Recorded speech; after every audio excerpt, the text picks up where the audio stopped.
আবারও কপাল পুড়ল ইরানের সাবেক প্রেসিডেন্ট মাহমুদ আহমাদিনেজাদের। এ নিয়ে তৃতীয়বারের মতো বাতিল করা হলো প্রেসিডেন্ট নির্বাচনে তার প্রার্থিতা। নির্বাচিত হলে পররাষ্ট্র সহ বিভিন্ন নীতিকে ঢেলে সাজানোর ঘোষণা দিয়েছিলেন। আন্তর্জাতিক বিভিন্ন গণমাধ্যম বলছে এর ফলে প্রশাসনের বিভিন্ন পর্যায়ে প্রভাব কমবে গার্ডিয়ান কাউন্সিলের। আহমাদিনেজাদের জনপ্রিয়তাকেও ধর্মীয় নেতাদের জন্য হুমকি হিসেবে দেখা হচ্ছে।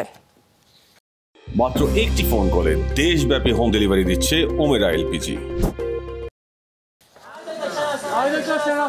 ইরানের প্রেসিডেন্ট নির্বাচনের তফসিলের পরপরই আবারও আলোচনায় মাহমুদ আহমেদিনেজাদ। 2 মেয়াদের আলোচিত এই প্রেসিডেন্ট আবারও ঘোষণা দেন নির্বাচনে লড়ার। শনিবার চূড়ান্ত প্রার্থী তালিকা ঘোষণা করা হয় ইরানে, তবে সেই তালিকায় নেই আহমাদিনেজাদের নাম। 2017 এবং 21 সালের পর আবারও অযোগ্য ঘোষণা করা হলো তাকে। দেশি বিদেশি বিভিন্ন গণমাধ্যম বলছে গার্ডিয়ান কাউন্সিলে থাকা সর্বোচ্চ ধর্মীয় নেতাদের সাথে বিবাদী আহমাদিনেজাদের প্রার্থী তালিকা থেকে ছিটকে পড়ার কারণ। 2005 এবং 9 সালে প্রেসিডেন্ট নির্বাচিত হন মাহমুদ আহমাদিনেজাদ। তার আমলে শক্তিশালী হয়ে ওঠে ইরানের পরমাণু প্রকল্প। সেন্ট্রিফিউজের সক্ষমতা বাড়ানোর উদ্যোগ নেন তিনি। ফলে ইসরায়েল, আমেরিকা সহ পশ্চিমা শক্তির শক্ত প্রতিপক্ষ হয়ে ওঠেন ইরান।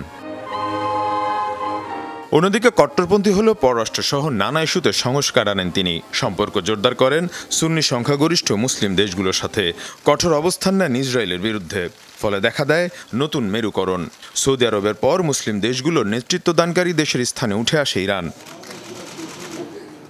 আসন্ন প্রেসিডেন্ট নির্বাচনে জয়ী হলে পররাষ্ট্রসহ বিভিন্ন নীতিকে ঢেলে সাজানোর ঘোষণা দিয়েছিলেন আহমেদিনেজাদ।